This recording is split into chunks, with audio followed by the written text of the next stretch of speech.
একটা দেয়াল কংক্রিটের, লোহার, কাঁটাতারের, কিন্তু আসলে ছিল মানুষের হৃদয়ের মাঝখানে দাঁড়ানো এক অদৃশ্য সীমান্ত। ১৯৬১ সাল থেকে ১৯৮৯ সাল পর্যন্ত Over time, the British, French, and US zones would become West Germany. The Soviet zone would become East Germany. Because the capitalist West and communist East were on opposite sides of a Cold War, the two stayed separate countries. আজ আমরা শুনবো সেই দেয়াল ভাঙার পরের গল্প, যেখানে স্বাধীনতা এসেছে কিন্তু বিভাজন পুরোপুরি যায়নি।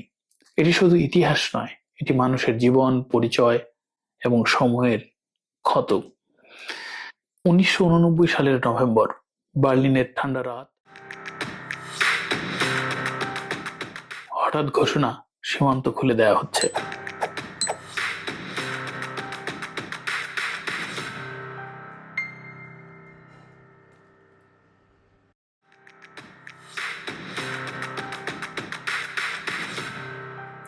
মানুষ দৌড়ে আসে দেয়ালের দিকে, কেউ কাঁদছে, কেউ হাসছে, কেউ হাতুড়ি দিয়ে দেয়াল ভাঙছে।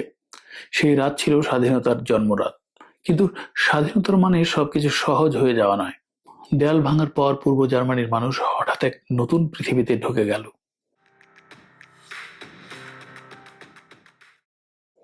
তাদের কারখানা বন্ধ হলো, চাকরি হারালো লাখ লাখ মানুষ। পশ্চিমের আধুনিকতা তাদের কাছে ছিল নতুন কিন্তু কঠিন। অনেকের মনে জন্ম নিল অস্টালজি, অর্থাৎ পূর্ব জার্মানির প্রতি নস্টালজিয়া, এক অদ্ভুত নস্টালজিয়া। কারণ স্বাধীনতা এলেও অসমতা রয়ে গেল। পশ্চিম জার্মানি ছিল ধনী, উন্নত, শক্তিশালী। তারা ভেবেছিল দেয়াল ভাঙলেই সব ঠিক হয়ে যাবে, কিন্তু বাস্তবতা ছিল ভিন্ন। দুই সমাজের মানসিকতা, শিক্ষা, অর্থনীতি সবকিছু ছিল আলাদা। একসাথে থাকা মানে ছিল ধৈর্য, সময় এবং বোঝাপড়া। আজও জার্মানির পূর্ব ও পশ্চিম পুরোপুরি এক হয়নি। অর্থনৈতিক পার্থক্য আছে, রাজনৈতিক মতভেদ আছে। পূর্বাঞ্চলের অনেক মানুষ এখনো মনে করে আমাদের কথা কেউ শোনে না। Reunification was a massive task for East German identity. আর পশ্চিমের মানুষ ভাবে আমরা তো সবকিছু দিয়ে দিয়েছি।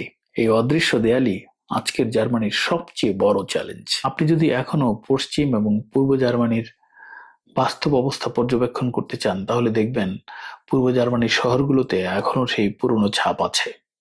ভবন, মানুষ, রাজনীতি, কাজের সুযোগ। আর পশ্চিমের আধুনিকতা, দ্রুতগতি, বৈচিত্র্য, এইসব অভিজ্ঞতাই আপনাকে জানান দেবে যে দুই জার্মানির মধ্যে কি প্রকট পার্থক্য এখনো বিদ্যমান। দেয়াল ভাঙা ছিল ইতিহাসের সবচেয়ে বড় উদযাপন, কিন্তু দেয়াল ভাঙার পর দেখা গেছে স্বাধীনতা মানে শুধু সীমান্ত খোলা নয়, মানুষের হৃদয়ের দেয়াল ভাঙা, যার জন্য সময় লাগে, বোঝাপড়া লাগে, আর লাগে গল্প বলা। এটাই ছিল ইউরোপের গল্পের পর্ব ৩, জার্মানির পূর্ব ও পশ্চিম।